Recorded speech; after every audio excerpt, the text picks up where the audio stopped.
Double engine तो लगा तो दिया आपने, लेकिन आदमी से भरी ट्रेन खींचने के लिए उस इंजन में दम नहीं। अध्यक्ष महोदय, ऊपर से बजट चमक रहा है, नीचे से घर का बटुआ फट रहा है। कागजों में तो सरप्लस लिखते हैं, लेकिन जिंदगी तो ईएमआई भरते भरते कट रहा है। माननीय अध्यक्ष महोदय, आज भारत का आम परिवार घर बनाने के लिए नहीं, बच्चों को पढ़ाने के लिए नहीं, रोटी के लिए कर्ज ले रहा है, इलाज के लिए कर्ज ले रहा है, शादी के लिए कर्ज ले रहा है और जिंदगी जीने के लिए कर्ज ले रहा है। जब कोई परिवार रोटी के लिए कर्ज लेता है अध्यक्ष महोदय, तो उसे विकास नहीं विफलता कहते हैं अध्यक्ष महोदय। सरकार के जो ये लोग रोज बड़ी बड़ी बातें करते हैं अध्यक्ष महोदय, वो आज किसी दूसरे देश की प्रेस कॉन्फ्रेंस में अलाउ जैसे शब्द सुनकर चुप बैठे हैं अध्यक्ष महोदय। धन्यवाद अध्यक्ष महोदय।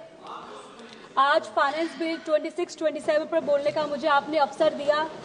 अध्यक्ष महोदय, करोड़ युवा इस देश में है जिन्होंने सपना देखा था अच्छे दिनों का, रोजगार का, सस्ती पढ़ाई का, सस्ती दवाई का, लेकिन इस बजट को देखकर लगता है कि सरकार का सपना कुछ और ही है। अध्यक्ष महोदय, सरकार कह रही है 44 लाख करोड़ का टैक्स रेवेन्यू होगा। देश का कुल कर्ज आज भी जीडीपी का करीब 55% है। इस कर्ज का ब्याज अकेले पूरे बजट का 26% खा जाता है, यानी हर 100 रुपए में से 26 रुपए तो सिर्फ पुराने कर्ज की ब्याज चुकाने के लिए चले जाते हैं। अध्यक्ष महोदय, सरकार ने 12 साल में देश पर कर्ज का बोझ इतना बढ़ा दिया है कि जो पैसा गरीब के घर, किसान के खेत, बच्चे की पढ़ाई और मजदूर की तनख्वाह पर लगानी चाहिए, वो पहले ही अधूरा चुकाने में चला जाता है। ये अमृत काल नहीं है, ये कर्ज काल चल रहा है अध्यक्ष महोदय। लगता है कागजों पर बजट बहुत बड़ा है, लेकिन जनता के लिए जगह बहुत छोटी। अध्यक्ष महोदय, ऊपर से बजट चमक रहा है, नीचे से घर का बटुआ फट रहा है। कागजों में तो सरप्लस लिखते हैं, लेकिन जिंदगी तो ईएमआई भरते भरते कट रहा है। कर्ज बढ़ता जा रहा है, बजट पीछे छूट रहा है, डेब्ट तो एसेट से तेज भाग रहा है। अध्यक्ष महोदय, ये कैसा अमृत काल है जहां आम हिंदुस्तानी का भविष्य गिरवा रखा जा रहा है। अध्यक्ष महोदय, 2019 में इस सरकार ने बड़ी कंपनियों का कॉर्पोरेट टैक्स 30% से घटाकर 22% कर दिया। ये हर साल 1.5 लाख करोड़ की राहत मिली, लेकिन सवाल ये है, ये पैसा कहां से रिकवर किया जा रहा है? मध्यम वर्ग से, किसान की जेब से, नौकर पेशी की सैलरी से। अब इनकम टैक्स कॉर्पोरेट टैक्स से ज्यादा हो गया अध्यक्ष महोदय, यानी सैलरी पाने वाला आम इंसान, छोटा व्यापारी, वो ज्यादा टैक्स दे रहा है और बड़ी कंपनियां कम।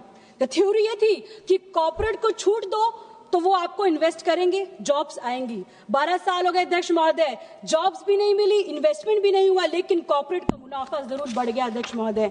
माननीय अध्यक्ष महोदय, आज भारत का आम परिवार घर बनाने के लिए नहीं, बच्चों को पढ़ाने के लिए नहीं, रोटी के लिए कर्ज ले रहा है, इलाज के लिए कर्ज ले रहा है, शादी के लिए कर्ज ले रहा है और जिंदगी जीने के लिए कर्ज ले रहा है। जब कोई परिवार रोटी के लिए कर्ज लेता है अध्यक्ष महोदय, तो उसे विकास नहीं विफलता कहते हैं अध्यक्ष महोदय। मजदूर तो बढ़ी नहीं, लेकिन महंगाई बढ़ती रही और इसी कैची में आम परिवार कट रहा है। घरेलू बचत 5 साल के सबसे निचले स्तर पर अध्यक्ष महोदय। ये आंकड़े चीख चीख कर बोल रहा है, लेकिन सरकार के कान बंद है, आंख भी बंद है और मुंह सिर्फ खुलता है तो विकसित भारत बोलने के लिए खुलता है अध्यक्ष महोदय। मैं ये कहना चाहूंगी आपको कि जनता को करीब 14% मेडिकल महंगाई सहनी पड़ती है, जो सरकार चार्ट में दिखाती नहीं है। करीब 12% शिक्षा महंगाई झेलनी पड़ती है, जो सरकार आंकड़ों में शामिल नहीं करती है। कई परिवार आज अपनी पुरानी कमाई का आधा हिस्सा सिर्फ एक बच्चों की पढ़ाई में लग जाता है, और एलपीजी की मांग ने तो हर रसोई को छुआ है और छोटे ढाबे बंद कर रहे हैं, कर्मचारी छटनी हो रही है। अध्यक्ष महोदय, असली महंगाई वो है जो आम आदमी को महसूस कराता है, जो किसी गवर्नमेंट रिपोर्ट में नहीं लिखी होती है। अध्यक्ष महोदय, उत्तर प्रदेश सबसे ज्यादा सांसद इस पार्लियामेंट में आते हैं, लेकिन वहां का पर कैपिटा इनकम आज भी नेशनल एवरेज से भी कम है। इतने सालों में डबल इंजन गवर्नमेंट तो बनी आपकी, लेकिन डबल इंजन तो लगा तो दिया आपने, लेकिन आदमी से भरी ट्रेन खींचने के लिए उस इंजन में दम नहीं। अध्यक्ष महोदय, मैं आपसे ये कहना चाहूंगी कि मिडिल ईस्ट की इस लड़ाई के दौरान अमेरिका ने कहा कि उन्होंने भारत को दूसरे देशों से तेल लेने के लिए अलाउ किया। अलाउ ये सिर्फ शब्द नहीं अध्यक्ष महोदय, ये हमारी सॉवरेनिटी पर सवाल उठाता है। सबसे बड़ा सवाल है कि सरकार चुप क्यों रही।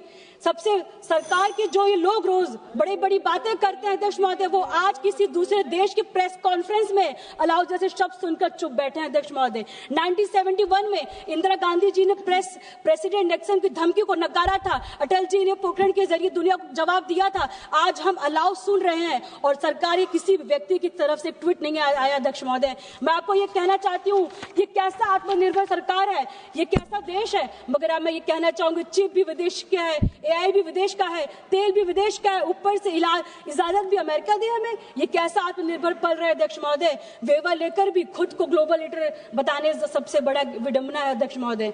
जब अपना फ्यूल भी दूसरे के लाइसेंस से मिली तो देश की सॉवरेनिटी पर सीधा सवाल उठता है अध्यक्ष महोदय।